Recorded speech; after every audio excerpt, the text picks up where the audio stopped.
evening, welcome to Central News for Tuesday the 29th of October. I'm Hilary Entwistle. In today's news, residents along the Kaituna River have voiced their concern today over an application to increase the speed of the Kaituna River Jet at a regional council hearing. Aerius Limited, trading as Kaituna River Jet, has applied for a speed limit uplifting on the midsection of the river. But some residents along the river want the jet boats removed altogether, saying the operation is a big contributor to riverbank erosion. In March this year, farmers alongside the Kaituna River expressed their frustration at the Bay of Plenty Regional Council's inability to act on a NIWA report, recommending removing the Kaituna River jet boat from the river altogether. Locals have complained for several years that the jet boat tourist operation is a major cause of riverbank erosion. Following complaints, the Regional Council commissioned NIWA to assess the effects of commercial jet boating on the river. Entry is now open for the 2014 Bay of Plenty Dairy Industry Awards, with a special introductory event planned in Paengaroa this month. Bay of Plenty Regional conveners Richard and Amy Fowler of Te Puke say the event, which begins 7 p.m. at Paengaroa's Comvita on Thursday, November the 14th, is a valuable first step to entering the competition. The awards have 3 categories. The first is the 2014 Bay of Plenty Share Milker Equity Farmer of the Year competition, which caters for percentage share milkers, equity farmers and contract milkers who have equity in the farm and leases. A corrugated iron-clad Morris Minor, chooks, French knitting and bouquets of flowers are all part of Corrugations, the art of Jeff Thompson, which opens on the 2nd of November and until the 12th of January at Waikato Museum. The exhibition examines 3 decades of work by Kiwi sculptor Jeff Thompson, known as the Iron Man of Australasia. The artist's trademark style came to the fore in the early 80s when he crafted a series of mailboxes from roadside materials. The popular exhibition is fresh from its first show at the Tauranga Art Gallery, where it was developed. The Hamilton Youth Council is urging locals to nominate outstanding youth in their communities for the Recognise Youth Awards 2013 before the 31st of October. The awards showcase the amazing and often unnoticed contributions youth aged 12 to 24 years make to Hamilton and its community. There are 7 award categories celebrating performance, environmentalist work, young people who have triumphed over adversity, innovation and entrepreneurship, leaders and volunteers. Mayor Julie Hardacre says the Recognise Youth Awards gives Hamilton the opportunity to acknowledge the valuable contribution that our young people make to the city and its people across a diverse range of disciplines. Hamilton has the youngest average population in the country, and Hamilton is very proud of their youth. Now for our region's weather, Hamilton mainly fine with a few showers from the evening and a fresh northwesterly. Your expected high is 18 and an overnight low of 9. Tauranga, you will have cloud increasing with a few late showers and a northwesterly. Your expected high is 20 and an overnight low of 11. Just ahead, the new telehealth project.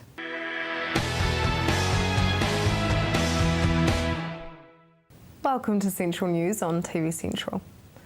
A new telehealth project is being trialled in the Eastern Bay of Plenty. Rising costs of the health system is said to be the reason for the introduction and need of many similar models around the world. Ernie Newman, the project facilitator, tells us what exactly telehealth means. So what is the core function of the project? Who's it going to benefit? Well, it's set to benefit all of New Zealand, really. It's an interesting project because it involves two government agencies and the Bay of Plenty District Health Board. The purpose is basically to trial telehealth in a whole lot of different settings. Projects like this, you can spend a lot of money going and doing business cases and working out theoretical models and so on, and you spend a lot of money and don't prove anything. So the philosophy of this project is let's put some cameras into some strategic health premises around the Bay of Plenty, where there are clinicians who actually get it and who are forward-looking and futuristic, and just see how they can make it actually work in their day-to-day practices. What are the implications of the government's timetable for the rollout of rural broadband for telehealth extending to other areas of the country? Well, the rural broadband and the ultra-fast broadband are one of the reasons that the project is going on here in the Bay of Plenty, because Tauranga in particular is getting ultra-fast broadband a lot quicker than most other towns and cities around New Zealand, and rural broadband is moving ahead pretty fast as well. So that's one of the reasons the Bay of Plenty was chosen. Also because the Bay of Plenty District Health Board is seen nationally as a bit of an innovator, particularly when it comes to anything to do with IT. There are some very good IT people here. There are some clinicians here in the Bay who really get the potential of IT and telehealth. Also the demographics are good here for a trial like this because there's a high ageing population. There are some of the specific challenges with Maori health, long-term conditions and so on, and there are some isolated locations where basically they don't get a heck of a lot of health services at the moment. So as an area in which to trial the sort of thing that we're doing here, the Bay of Plenty stands out on its own. How does the telehealth consultation work? Well, it's pretty much the same as a normal consultation with a GP, except of course that the GP can't actually touch the patient. And there are certain circumstances where it won't work. For example, if the GP is going to need to vaccinate the patient, or if he's going to want to poke a stick in their mouth as they do and look at their throat and so on. So there are certain circumstances where it doesn't work, but there are equally a lot of circumstances where video is perfectly satisfactory. A lot of consultations are really just a consultation or a conversation. And even things like skin rashes, skin conditions, there is plenty of scientific evidence and experience in New Zealand to show that these can be diagnosed very reliably if you have the kind of high definition cameras that we're using here in the Bay. How do you check one's vital signs via the net? Depends on the particular circumstances. In some situations you'd have a registered nurse at the other end of the conversation with the patient. Other times it might be a social worker, somebody who's kind of semi-trained, or even the patient's whānau. It's very much a case of individual circumstances. So, as I said, there are times when video won't work, but often a telehealth consultation can be not an alternative to a face-to-face visit, but in fact the alternative is no treatment at all, particularly for people in isolated communities, and that's where it really comes into its own. A conversation with the doctor able to look at you over a high-definition camera can be a great deal better than waiting a fortnight until the doctor's next in town or you can get to go and see them. And then how do the prescriptions work? Can you prescribe over the internet? Yeah, that's a complicated issue because there's all sorts of legal ramifications about doctors prescribing and so on and so forth. Look, that I think is one of a number of issues that are going to have to be sorted out as we go along. This is very much a process where we are doing what we can, learning the lessons as we go and tidying up as we go along. And whether in fact having telehealth means that you've got to have a tele-pharmacy coming along behind you, or how that works will depend on the particular setting. And it could be helpful in an emergency. Oh yes, in emergencies it really stands out. I mean, one of the classic cases down in Opotiki, there is a small community hospital down there which is 24/7 with a handful of inpatient beds, but it gets a lot of emergency cases dropped in there after hours. And at the moment there can be just one or two registered nurses on duty there overnight, and quite challenging for them to actually get any kind of support. So they are now hooked up to the emergency department at Wakatani Hospital, and also the duty doctors in Opotiki are able to take the camera home overnight.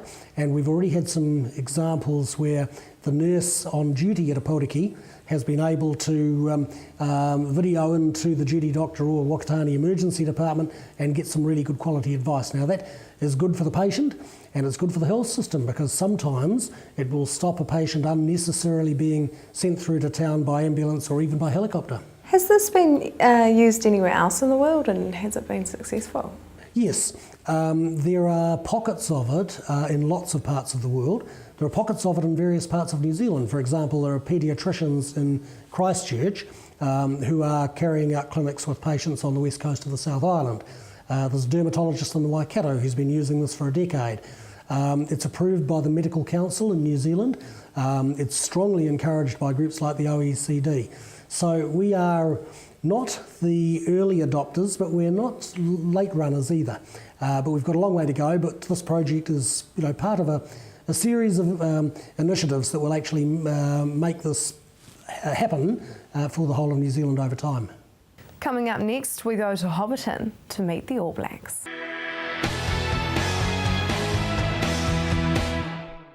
Welcome back. As part of the All Blacks to the Nation, 4 All Blacks came to the town of Matamata last Friday, and we were lucky enough to get an interview with Owen Franks and TJ Perinara. All Blacks to the Nation, 7 towns, 1 day. There's other places like Pukekohe, Queenstown, Palmerston North, but you got to come to Hobbiton and do a tour. Do you feel like you were one of the lucky ones? Definitely, yeah. Yeah, it's the first time here, and I've seen a couple of the movies, so it's pretty cool to come here and see all the detail and hard work that gets put into a big movie set. So definitely one of the lucky ones. Why do you think days like this are important, that the team does get out there and meet the fans? Oh, definitely. I think that's what drives the All Blacks. All the support we get around New Zealand, and especially from the small towns like Matamata, and they probably don't get to see a lot of the kind of stars, I guess. But it's cool to come here and meet some of the people who are from these small places. Now, you are a Super 15 player and you are on Chiefs ground. Do you feel like you're walking a bit on sacred ground? You're in the territory. We have won the last 2 years. Not so much sacred ground, but it's definitely a bit of an uncomfortable feeling after coming here and having some pretty tough games. But yeah, there's definitely one team that's in the back of my head that I'd love to beat next year. So. The ITM Cup final is tomorrow night. Now, you're a Canterbury boy. Do you think they've got what it takes? Do you think they can win? I'm not playing. I think it would be a bit of a shame. The props have been playing for the Canberra team have been doing a really good job. Nipo and Joe Moody. And to be honest, I haven't had much to do with the team this year, obviously with the All Blacks. They'll do a great job, and do the jersey proud. So. Do you think they're definitely going to win? I think so, yeah. They've done it 5 times before, so it's just another 6. The European tour is coming up, and it's a big tour. There's a lot of pressure for you guys to have an unbeaten season. Has the training regime stepped up a bit? Yeah, so we do the promos today, and then we've got a couple of trainings over the weekend, and then shoot off to Japan Monday morning and get into the usual preparations for a test week, and I guess build to the games in the northern hemisphere, which would be the really big ones. Given the history with the World Cup and the French team, is there a little bit of extra pressure every time you guys play France? Yeah, I think so. It's obviously one of those teams where you really can't let your guard down against, and you don't know what sort of game you're going to get, so you have to be really sharp. And then you've got England and Ireland, which are also going to be really tough ones as well, so it's definitely going to be a challenging month. And one last question. Who would make the best Hobbit on the team? Can't really go past the halfbacks, like Aaron Smith. He's pretty, I guess, the shortest guy on the team, so he'd make a good Hobbit. It is my privilege to welcome our esteemed All Black, Owen Franks. Owen, great to have you here in the Matamata Piako district. We have great industry, dairy industry.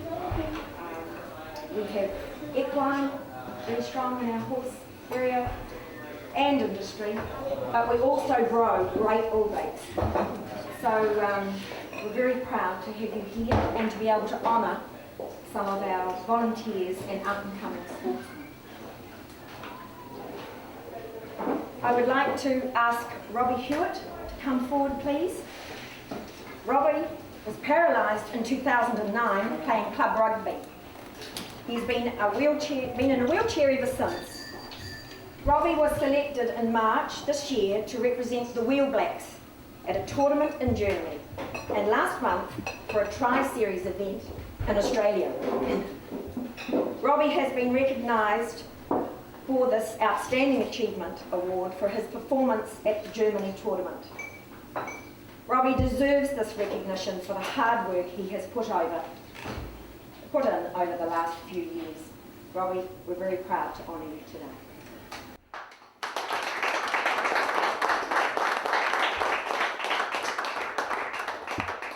Well, welcome. Now, how have you enjoyed your tour so far of Hobbiton? Yeah, it's been pretty cool actually. I watched the movie and then to actually be here where it was filmed is pretty exciting stuff. Yeah.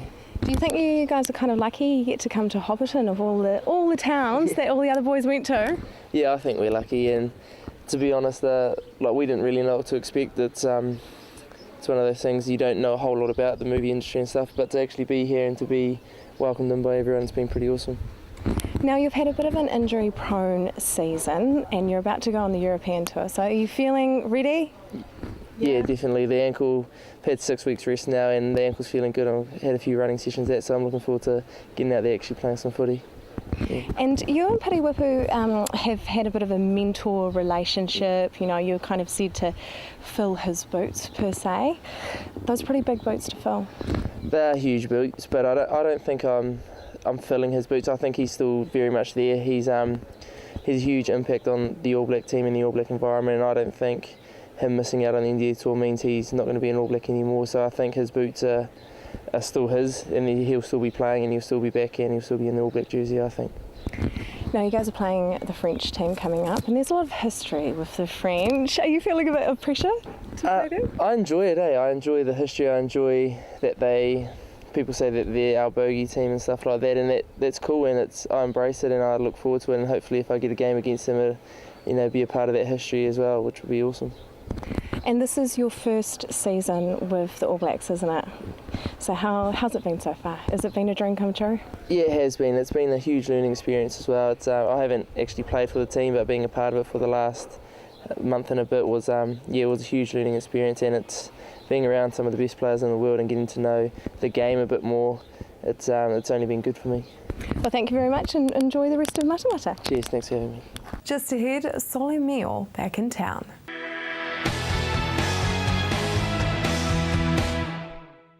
If you have just joined us, welcome to Central News. Before 3 young opera stars make it to the big time and sign with Universal Studios, they will perform a fundraising gig for the Waipuna Hospice. I found out more about Sole Mio and why they are a must-see. So what makes Sole Mio a must-see? They're incredibly gifted performers. They're truly outstanding, and I think in 11 years of organising fundraising events, the interest in them is just unprecedented. They're born to be on stage and they're born to sing. They're just amazing. And as well as being able to sing, they are great musicians as well. So they play a variety of instruments and got great humour. They just provide something for everyone. And this could be the last time that we get to see them before they get signed? Well, they are actually signed up to Universal at the moment. But from sort of now on, I won't be able to deal with them directly. So this is sort of our last chance to negotiate with the boys and draw them here as a hospice concert. Whether we're able to do that through Universal in the future, I'm not sure. What can we expect from the concert? Well, they really offer something for everyone. They perform classical numbers, they perform some light opera, but they also perform some contemporary songs and just numbers that everyone knows and loves. So there's really something for everyone. And from previous concerts, people often make a comment to say, oh gosh, I'm not sure that I was really going to enjoy it. I was dragged here by my wife or something. And afterwards, they are just buzzing. There's just standing ovations, and they're amazing. Must see, absolutely. So how did you secure these guys? Well, I've actually had them here twice before, and I've kept in touch with them while they've been overseas, continuing their musical studies, and also while they've been performing overseas. So I just keep, firing off an email every now and again and saying, look, we'd love to have you back. So it was just opportune, really, that this chance came to do a Christmas concert, which is fantastic. But you managed to secure a second concert though. Well, yeah, it was a bit of a coup, really. I knew that they would be popular because, say, they're just quite unique. They're quite remarkable young men. So yeah, I sort of had a bit of a provision to draw in a second night. So the first concert sold out very, very quickly, and we've probably sold out 400 odd tickets for the second night already. So people need to get in if they want to come and see this, what will be a wonderful show. So how can we get tickets? They're available online. They're available at Waipuna Hospice, any of our hospice shops, and also Creative Tauranga. So our website is www.waipuna-hospice.co.nz. What other fundraising events does the Waipuna Hospice have coming up? We've got a few things coming up actually. We've got a high tea coming up, which is going to be in November. And that's on a Sunday afternoon in the garden of a local artist. And she's got beautiful roses, so perfect timing when those roses are in first full flush. And we of course do a glass of bubbles and some lovely afternoon tea and a bit of music. So, and the property has an amazing view out over the Tauranga Harbour. So it's something we've done before and was very successful. So we're delighted to be able to offer people the opportunity to come once again. What is the Tauranga Toy Run? Well, actually, this is the 10th year that the Tauranga Toy Run, which is organised by locals Jill and Steve Debuson, and they encourage classic cars, sort of hot rods, and they start from the Mount and they do this sort of run, and they collect toys for a local charity and they collect cash for hospice. And they end up out at Fraser Cove, and people can go down, have a wander around, pay a small donation and have a look at some of these amazing cars. Now, there's been a lot of activity around the Mount Hospice shop. What's happening there? Yes, actually the Mount Hospice shop has been open just over a year and has been going extraordinarily well, and we had the opportunity to take over the whole building when the tenants at the back decided to move to another location. So it's probably more than double the size. It's a huge store now, and we've also got loads more parking because before it was a bit of a bottleneck. So we've got sort of like a superstore over there now, and the alterations have more or less just finished now, so we really want to encourage people to go and have a look. There's some amazing things over there. So yeah, great second-hand shop. So will it be bigger than the Fraser Cove Hospice? It would be bigger. It's enormous. There's a whole section that's just devoted to clothing. They're now actually able to display a much bigger range of furniture. So yeah, there's something for everyone. They're a good place to go and get some Christmas shopping. You can visit the Waipuna Hospice's website to find out more on how to get tickets. That is the news for today. We really want you to be involved, so like us on Facebook and let us know your views. If you have news including your own video and photos, go to our website and hit upload. Thanks for joining us. I will be back tomorrow night with more guests from in and around our regions. I'm Hilary Entwistle. Have a lovely evening.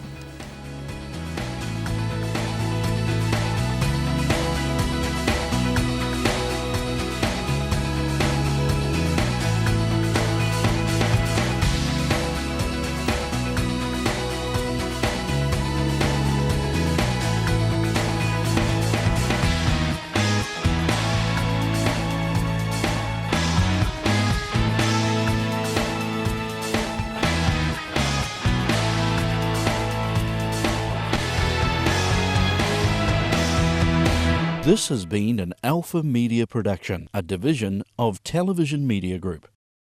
Supporting local content so you can see more of New Zealand on air.